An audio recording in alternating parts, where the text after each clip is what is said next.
Lights, cameras, thousands of flashes going off at once. But this wasn't a concert. This was a night nobody in that room ever forgot.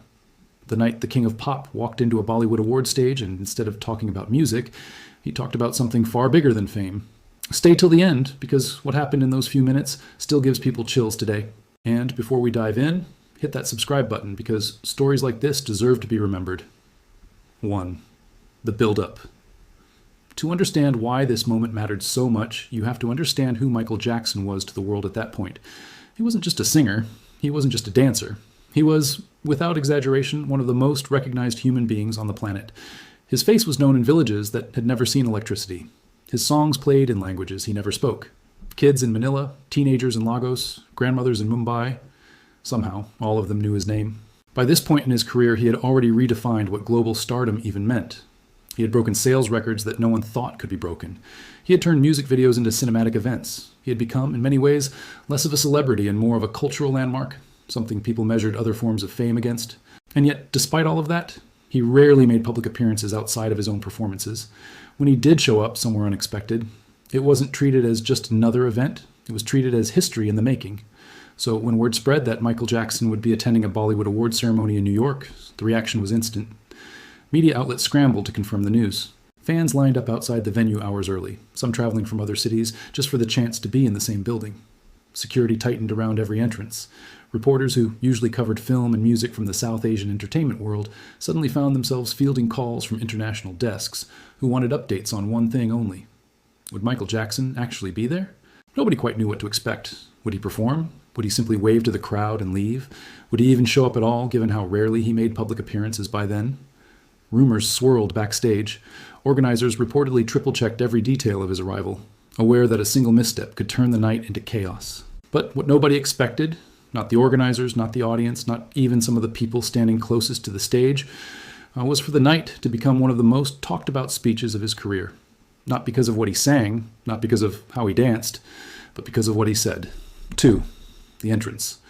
The moment his silhouette appeared behind the stage curtain, the entire arena seemed to shift. People weren't just excited, they were stunned into a kind of reverent silence, followed by an explosion of noise. Camera flashes lit up the room like lightning. Grown adults, industry veterans who had seen every kind of celebrity walk through those doors, were suddenly acting like teenagers. The presenter, visibly emotional, introduced him not as a performer, but as a phenomenon. Someone whose influence had quietly crossed oceans, cultures, and generations without anyone fully realizing how far it had spread. It wasn't the introduction of an artist. It was the introduction of an idea, the idea that one person's voice could somehow become the world's voice. Every word of that introduction seemed to build towards something bigger. The presenter spoke of fans scattered across continents, of a name recognized in places where almost nothing else Western was known, of an artist whose reach had somehow become larger than the industry that created him. It wasn't flattery for the sake of the cameras. It felt, to everyone in that room, like an honest attempt to describe something that was genuinely hard to put into words. And then he stepped forward. For a moment, he simply stood there, taking in the room. The applause hadn't fully died down, and he seemed almost hesitant to interrupt it. There was something different about his presence that night, less of the showman energy people expected from his stage performances, and more of a quiet, almost thoughtful stillness. It was as if everyone in that room could sense, even before he said a single word, that this wasn't going to be a typical acceptance moment. 3. The speech. What followed wasn't a typical acceptance speech. There was no long list of thank yous to managers and record labels. There was no joke to lighten the mood. Instead, in a quiet, almost fragile voice that felt strangely intimate for such a massive room, he began speaking about something few expected: responsibility. He spoke about how strange it was to live in a world where a person could become globally famous almost overnight, recognized everywhere, adored by millions, without the fame necessarily being tied to anything they had truly earned or built. He reflected on how disproportionate that kind of attention could be and how heavy it could feel to carry. But then his tone shifted. He explained that he had come to see this same fame differently, not as a burden to escape, but as a tool that, if used correctly, could draw the world's attention toward causes that actually mattered. He spoke about children specifically, about how, in an era of such enormous wealth and technological progress, it troubled him deeply that so many children around the world were still left behind, still forgotten, still without a voice of their own. He said that keeping all of that attention and privilege only for himself would feel wrong. Selfish, even. that once you're handed a platform that large, using it purely for personal gain stops being a choice and starts feeling like a failure of duty.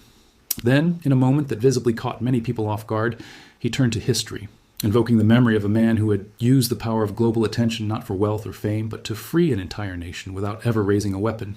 He spoke of how that man had understood something profound decades before modern media even existed, that the eyes of the world, once captured, could be turned into a force for justice. It was a comparison nobody in that room expected to hear from a pop icon standing on an award stage, and yet it landed with a kind of weight that silenced even the side conversations happening near the back of the hall. He went further, admitting that in some ways he felt almost undeserving of standing there receiving an honor for simply talking about something he considered basic human duty. That admission alone struck a chord. A global superstar, standing in front of an audience eager to celebrate him, instead redirecting the moment toward humility. Receiving recognition tied to that same idea, he said, felt less like an achievement and more like a responsibility being handed to him.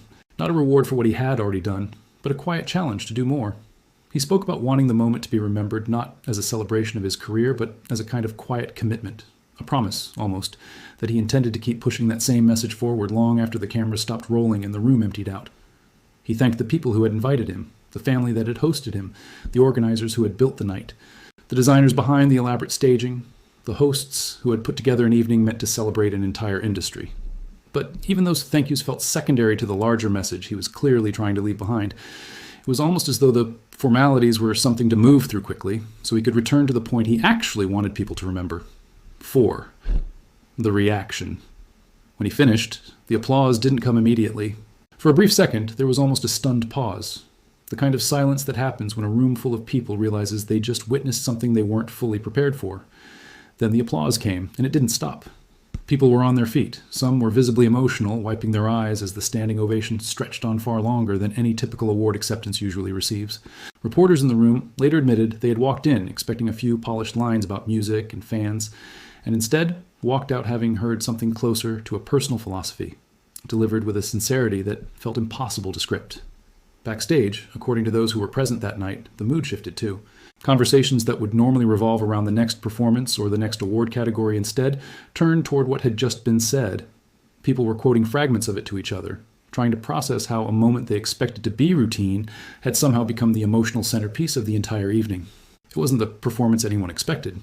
It was something quieter and somehow far more memorable.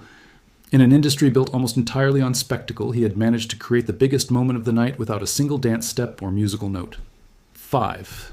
Why it still matters. Looking back now, that night offers a glimpse into a side of him that rarely made headlines. The tabloids of that era were obsessed with spectacle, with controversy, with scandal, with anything that sold papers. But moments like this one tell a different story. A story of someone who, whatever the public perception around him at different points in his life, seemed to genuinely wrestle with what it meant to hold that much global attention. He didn't have to say any of what he said that night. He could have simply smiled, thanked the crowd, and walked off stage to thunderous applause regardless. Instead, he chose to use those few minutes to talk about children, about duty, about history, about a responsibility he clearly felt was bigger than himself. It's easy, decades later, to reduce a global icon down to headlines, chart numbers, or scandals. But nights like this one remind us that behind the spectacle, there was a person still trying to figure out what to do with the enormous weight the world had placed on his shoulders. There's also something worth noting about the setting itself. This wasn't a stage he had to be on. It wasn't his industry, his language, or his cultural home turf. And yet he chose to use a night that belonged to another industry entirely to talk about something universal. A decision that, looking back, says a lot about how he viewed the platform he had been given. Fame, in his eyes, wasn't something that belonged to one country, one genre, or one audience. It was something borderless, and so, he seemed to believe, was the responsibility that came with it. Fans who were in the room that night still describe it differently than they describe his concerts. A concert, they say, was about energy, about being swept up in a performance bigger than life. But this moment was about stillness, about a packed arena falling quiet enough to actually listen. And in an era before smartphones could capture and replay every second of a live event, that kind of silence was rare enough to become its own kind of legend, passed down through those who were lucky enough to have witnessed it firsthand. The night in New York wasn't about record sales or dance moves. It was about a man standing in front of thousands of people and asking, out loud, what fame is actually supposed to be used for.